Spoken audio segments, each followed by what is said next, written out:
Un UAV es un vehículo aéreo no tripulado y bueno, en esencia es una aeronave que no tiene piloto físicamente en la aeronave. Más bien se controla a distancia, ya sea por un piloto en tierra o si no totalmente automático. En los últimos 5 años existe algo así como un boom de todo lo que es los sistemas aéreos no tripulados.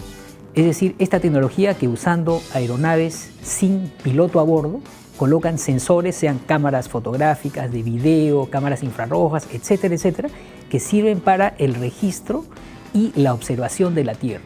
Digamos, la definición va por el hecho de que puede ir a ciertos lugares donde no necesariamente van seres humanos, ¿no? Entonces pueden ser lugares muy apartados o lugares en los cuales hay cierto peligro.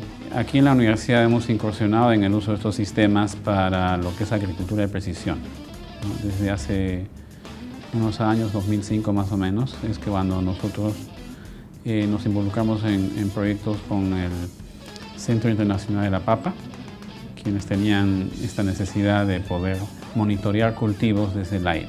La aplicación de lo que es video y fotografía aérea es muy amplia. Entre ellas está la aplicación en arqueología. Por ejemplo, en el Cerro Chepén, que es donde estamos trabajando, encontramos sitios que son inmensamente grandes, ¿no? Hectáreas de construcciones, de terrazas y de edificios. Podemos utilizar fotografías aéreas de sitios o de regiones incluso para modelarlas tridimensionalmente y a partir de ellas comenzar a sacar información. No, yo trabajo más con cometas, con globos, y el trabajo que he estado haciendo es básicamente tomando fotos aéreas de sitios arqueológicos para desarrollar modelos de elevación digitales de sitios arqueológicos. Bueno, la principal ventaja definitivamente es el ahorro de tiempo, ¿no? Mientras antes, para poder hacer un levantamiento topográfico requeríamos semanas de trabajo tomando puntos con una estación total o con un teodolito.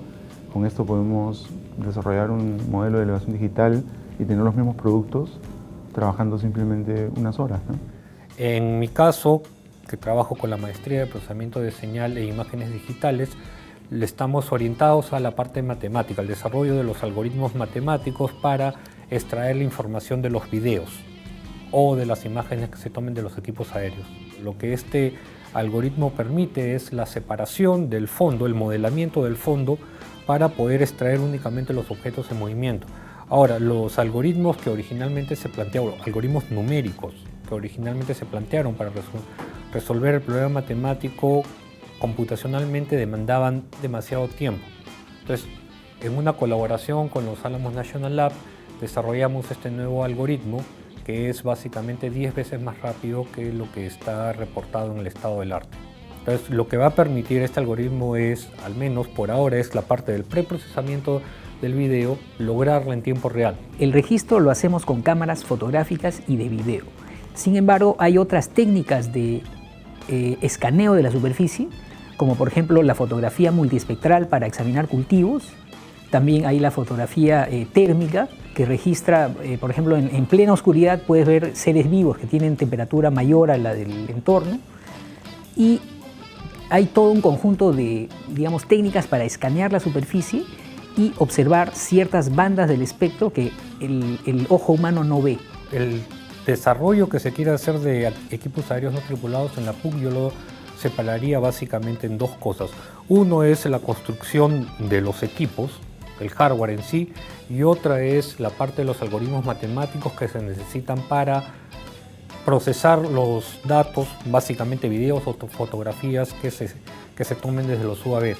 Esto creo que es una especie, ¿no es cierto?, de alianza hecha en el cielo, como se dice en inglés, ¿no? Porque tenemos ingenieros en la Universidad Católica que pueden desarrollar los aparatos, las hélices, optimizarlos, controlarlos, hacer todas las modificaciones que requerimos nosotros, que requieren de un conocimiento muy avanzado, para que nosotros podamos hacer nuestro trabajo, que es el uso de estas tecnologías. Y luego, cuando conseguimos las imágenes, podemos volver a emplear, ¿no es cierto?, a recurrir a nuestros colegas en ingeniería para procesarlas. Esto evidentemente no lo podemos hacer solos.